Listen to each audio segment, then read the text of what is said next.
Hey, I'm Jamie from Stonemaier Games, and today I'm revisiting a video topic that I first explored a while ago, I think in 2019, where I talked about my favorite mechanisms in Stonemaier games, specifically under the context of what mechanisms would I love to see other designers and other publishers emulate or iterate upon, try different versions of, but use kind of the core of what we used here at Stonemaier Games.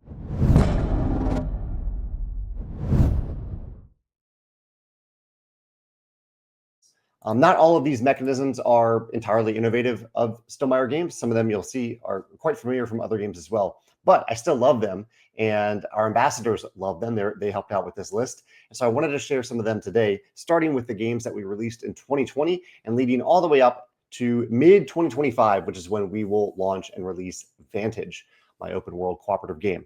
So let's jump right into this list where we'll talk about these mechanisms from Stonemaier games. So we'll start out with Apiary. Here we go. Here's Apiary over here on the screen. This is the Bees in Space themed game designed by Connie Vogelman. And the number one mechanism I think that really shines and that a lot of people mentioned when I surveyed ambassadors is the worker bumping mechanism in this game, because it's not just worker bumping, it's a whole worker placement system. Basically in Apiary, you have these bees and they look a little bit like dice, but you are not rolling them. You're not rolling these bees. Instead, you have bees on your personal ship, and when you decide to place a bee on a worker placement action spot, it slides all other bees that were there over a little bit. So if I'm the blue player and this gray player was already here on this action, I can place, and there's no, I can place the blue worker here, and it slides the gray worker, the gray bee, over a little bit. And then I get to look at the combined strength of all bees on this action. So even though the strength of my bee is only 3, I get to add it to the 3 that's already here for a total of 6. And every action gets stronger based on the total strength of the bees that are there. Also, because of this bumping system, it means that when another player comes along and places another worker here, or if I place a worker here, or the gray worker places a worker here, the worker on the far right, the gray worker, gets bumped back to that worker's owner. And that worker, or not their owner, their captain. And their captain then levels up the strength of that bee to become a level 4, which is the top level. And there's certain actions, or really all actions, have a specific benefit for level 4 workers. So you're working toward, it feels good the more you level up, because not only do the actions get stronger, but also you're working towards this level 4 where your worker is really, really powerful for a single action before they go into hibernation. So yeah, I think this is a really, really cool action system. I think there are also really neat mini games in Apiary. I'm highlighting on this particular photo the planetary resource gathering mechanism. I won't go deep into that here because I really want to focus on my favorite mechanism, which is this worker bumping mechanism, where everything I described comes into play. The strength gets better depending on other workers there. Your worker's strength gets better as you get bumped or as you retrieve your workers, and there's no blocking of actions at all. That is Apiary. I'm doing these in alphabetical order. These are in no particular order other than alphabetical. Next up, we have Finspan. So in Finspan, it's one of our span games, but it's our first span game where you are primarily paying cards in hand or discarding those cards in hand to play fish. Let's see if I can zoom in a little bit. Yeah, so this Mandarin fish, to play this Mandarin fish, I need to discard 1 card from hand and to place the Mandarin fish on my player mat. And we discovered during the playtesting process for Finspan that players had this loss aversion that came along with discarding a card. It led to analysis paralysis, meaning it took them longer to decide which card to discard because they didn't want to get rid of any particular card. So it really slowed the game down to have this as the core cost. And so we made a little change that made a huge difference, which is that instead of having players discard cards to a shared discard pile like you see in many games, instead, when you pay cards to play cards, the cards that you pay are discarded into a personal discard pile. That's what you can see down here in the bottom right, to the right of your mat. It is a personal discard pile that is designed so that you can get cards back from that discard pile. So there are certain actions, even one built into your player mat, where you can get cards back. this isn't the first time we've seen like a graveyard in a game before, but having it be such a core part of the cost of what you're paying to play the cards and a core benefit that you can gain in the games in Finspan from a number of cards, but also from your player mat, I think makes it really unique to Finspan. And I'd love to see it in other games as well. That's Finspan. Next up, we have my game Expeditions. So in Expeditions, I played around a lot with the idea of having cards that get stronger if you place certain workers on them. So for like these characters, if I place a worker on it, it's like they have a little assistant that's helping them out with something. There are also items. If you place a worker on them, the worker is using the item. There are meteorites, there are quests, there are all sorts of things that you can place a worker on the card, a specific worker, in this case, a green worker. There are 5 different colors of workers, and along with a hero worker. You can place a specific worker on there. I think I cut out for a second there. So you get to place a specific worker on this card, in this case, a green worker, and it gives you access to this ability. This one says gain a yellow worker or solve a quest. If you solve, gain the core value of all of your solved quests. So I really like playing around with this system where you can play cards and get a benefit on the upper left of the card, but also if you have the worker to pair with them, that worker gets stronger. It's worker placement, but on cards, and those cards are coming and going. They're not locked into place like a tile or like a board. I think this is a really neat system that I haven't seen all that often, even though it isn't, I wouldn't say it's particularly innovative, but I do really enjoy it about Expeditions. Next up, we have Libertalia, Winds of Galecrest. In Libertalia, the core mechanism, and really the thing that hooked me on this game years ago when I discovered the original version, is that all players start the game with the exact same hand. In our version of Libertalia, there are 40 different cards, and one player will randomize those 40 cards so that they have 6 of them. And then all players find those same 6 cards. So in this case, that player would say, okay, everyone gain card 19, 20, 16, 35, and 28. Everyone starts out with that exact same hand. So you start with an even playing ground, but there's a lot of variability in the game because you could have started with a completely different hand of cards at the beginning of this game. And then all players take turns simultaneously choosing one of those cards from hand and playing it. And that's where the variability starts to come even more, and where your agency starts to come into play. Which card do you play and when? You're thinking about what other cards other players have, what other cards they might be playing based on the loot that are in play that you're trying to go after.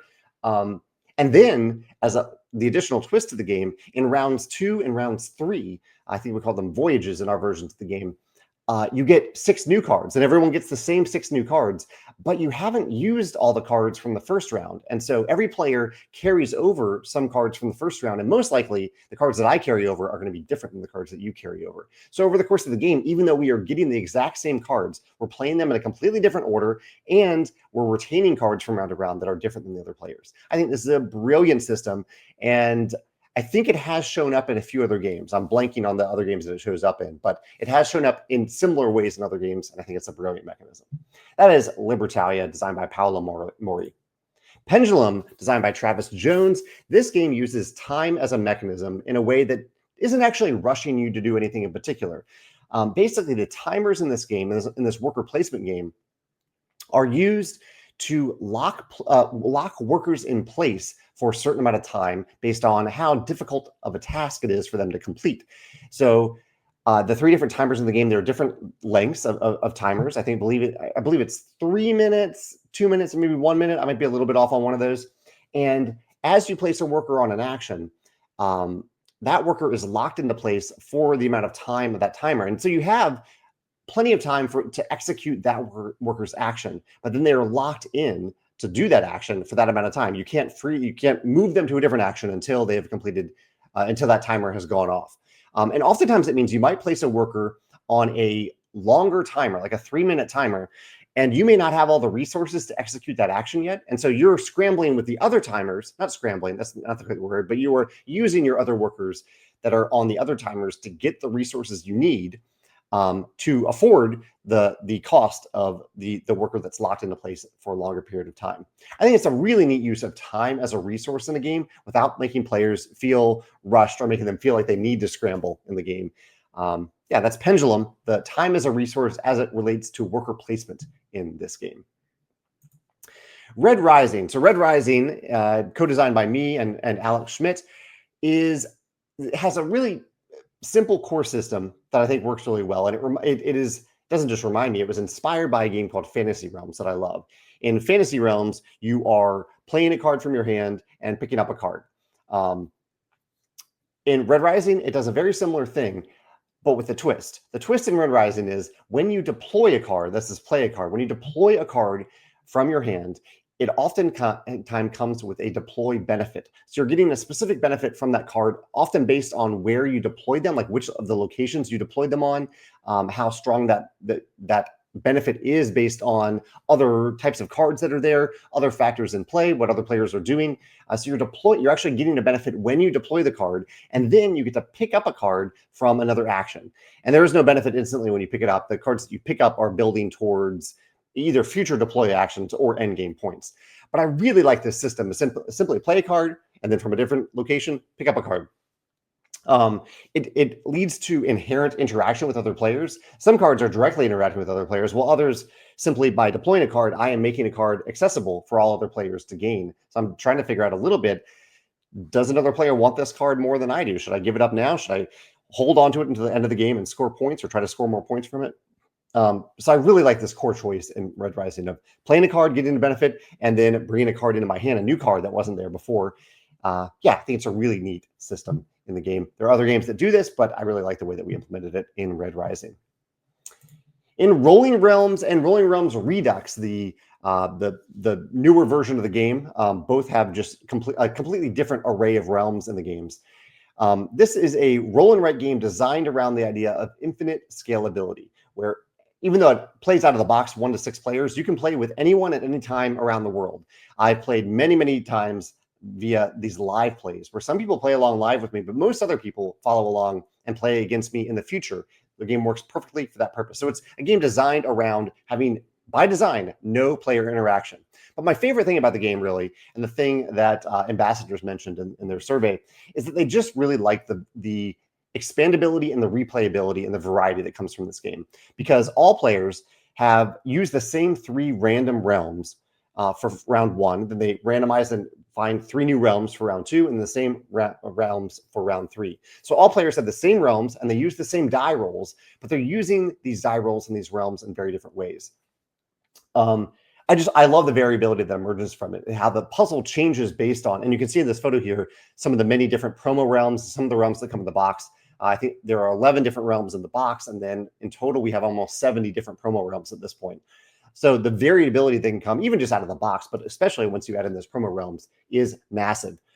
And it isn't just variability, I think, for the sake of variability. It's a flashy thing to say, right? You can play a game infinite number of times.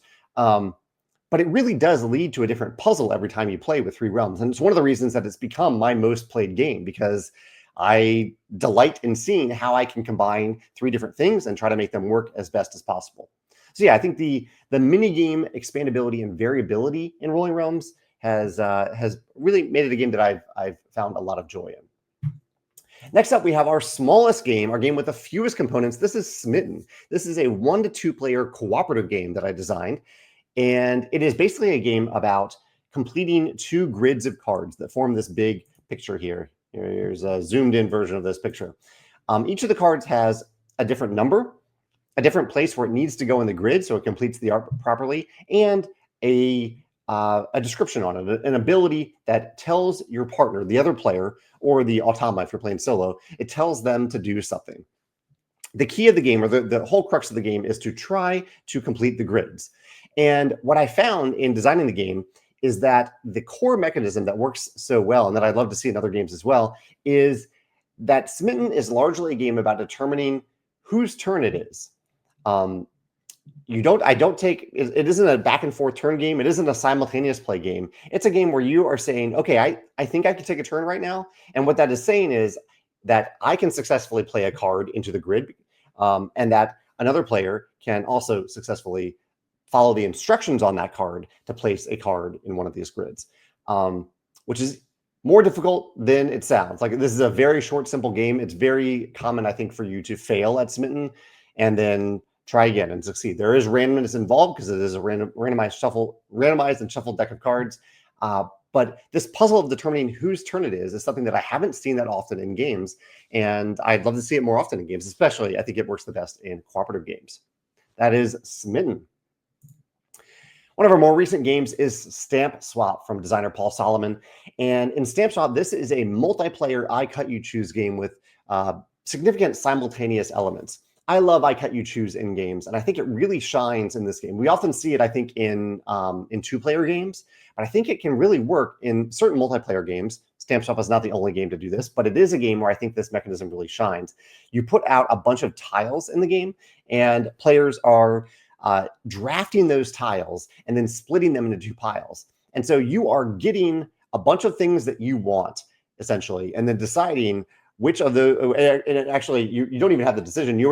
While you decide which piles are split, you don't decide what piles other players take. So you really need to think about what other players want in terms of what might lure a player in to take one pile that you don't want as much as another pile. And that balance of drafting the tiles and then splitting them into the groups is a great decision in the game. And I think one of the things that really makes it shine in Stamp Swap in particular is that many of the stamps are face down. Only you can see them. And so you are putting them into groups where other players don't really know what they're getting. Sometimes there are a few negative value stamps, but sometimes they just may not work as well for someone's strategy. So you're kind of showing off things that you think might lure a player in and hiding the things often that you want to keep for yourself. I love this whole I cut you choose mechanism that really shines in Stamp Swap. I love that mechanism, and I'd love to see it in other multiplayer games as well. That's Stamp Swap. Tokaido is another older game that we now have a fresh new Stonemaier version of, but the core mechanism of it, the one-way leapfrog track, is still, I think, my favorite mechanism, and the thing that I love to see in other games as well. There are other games that use this sort of track. The idea in the game is that the player whose turn it is the player whose traveler is the farthest back on this track. So in this case, you can go both ways in Tokaido, but in this case, we'll assume that they're going left to right. The gray worker is farthest in the back, and so they get to leapfrog all the way up to the front, and not just to the next action space if they want. They can go to any space in front of it, but they always have to stop at these ends. So they have a lot of choices as to how far they want to jump forward. And sometimes, yes, it is the best choice to take the next most available action, and there's actually one behind the purple worker here. Sometimes that is the right choice. But sometimes you might really want to complete a certain set, and you're starting to run out of time as for which actions will allow you to complete that set in this game. So you might need to focus on that specific action. I really love this mechanism. I loved it. I love seeing it in other games. But the tension of it, of how far forward do I jump versus taking a lot of little actions, is a fantastic choice in Tokaido, and I love seeing that in other games. That is Tokaido. Here we have Wyrmspan. So this was the heavier cousin of Wingspan, a dragon-themed game that instead of just having dragon cards, it also has cave cards, where if you want to play a dragon card, you need to first excavate the cave and discover what this cave is, which gives you an instant benefit, a when-placed benefit. And then you can place a dragon on that cave. It leads to these mats that really feel like something that you're building and exploring. You're exploring the cave, and then you're placing dragons in it and keeping those dragons happy with the way that you treat them and how you explore over those dragons. It's actually rather hard for me to pick a favorite mechanism in Wyrmspan because I love that mechanism. I also love the dragon guilds in this game. Let's see if I can find a photo of the dragon guild. Maybe not quickly.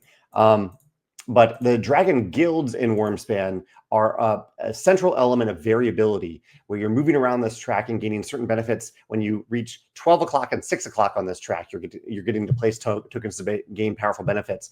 Also, I love the hatchlings. Here's a hatchling card. It's a little bit small on the screen, but hatchlings give you a reason to pass by them and drop off something on the hatchling multiple times. I love cards in games that feel like they evolve the more that you use them. And that's what hatchlings do. The more that you visit these hatchlings and make them happy, this hatchling wants meat. So the more meat that you put on this hatchling, the more benefits you get whenever you place the meat. And when the hatchling grows up, the one time in the game they grow up, this hatchling has 3 meat on them when they have that happen. They grow up and they give you a powerful one-time benefit.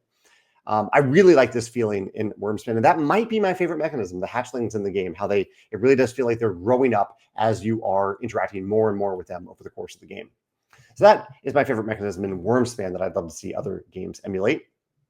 And finally, the game that we haven't released yet as I'm recording this, but it will be released probably by the time you watch this, or it will be launched at least, is Vantage, my open world game for 1 to 6 players.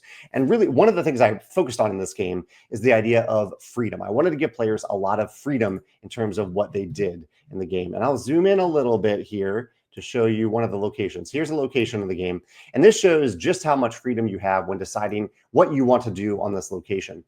Because at this location, you can interact with it in 6 different ways. You can choose one of these actions to interact with it in this way. And generally, when you choose one of these, a location action, you can only do that action. That action has defined how you interact with this location. You can't take all of these actions. So there's a lot of meaning behind this choice. How specifically am I going to choose to interact with this location in this game?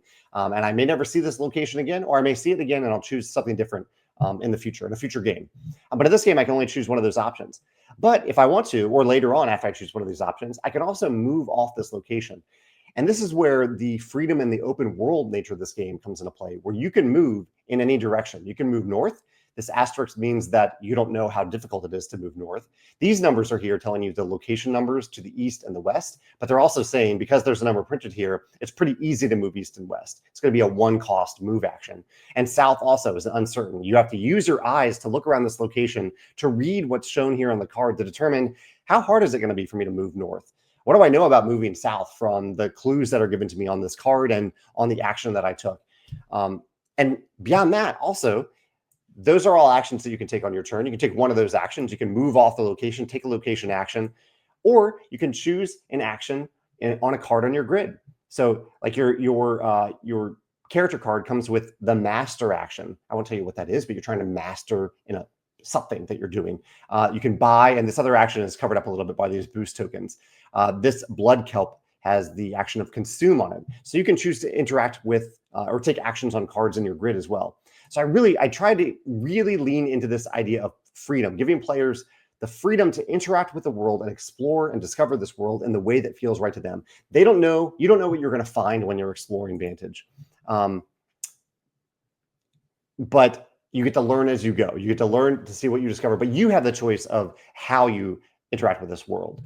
Do you approach it with a hammer, a sword, in terms of kind of overpowering the world? Do you move around the world? Do you look at? Are you very observant in the world? Are you choosing to engage with the world and talk a lot? Basically, are you looking to help the world, or are you looking to take something from the world? That's kind of the things that it's asking you to do, or giving you the choice to do in this game. So yeah, Vantage. I am really elated by the amount of freedom that I have when I play Vantage, and I'd love to see other open world games give me that same level of freedom when I play those games as well. So those are my favorite mechanisms from the games that we have released in 2020 and beyond, all the way through mid-2025. I'd love to see versions of these games show up in other games. And as I mentioned, some of these have shown up in other games and other versions. So I'd love to hear either that, another game that has one of these mechanisms that you love and you also love that game for that same mechanism, or what your favorite mechanism is in one of our games that you'd love to see in other games as well. Ideally, one of the games that I mentioned have been released since 2020. Let me know about that in the comments below. Thanks.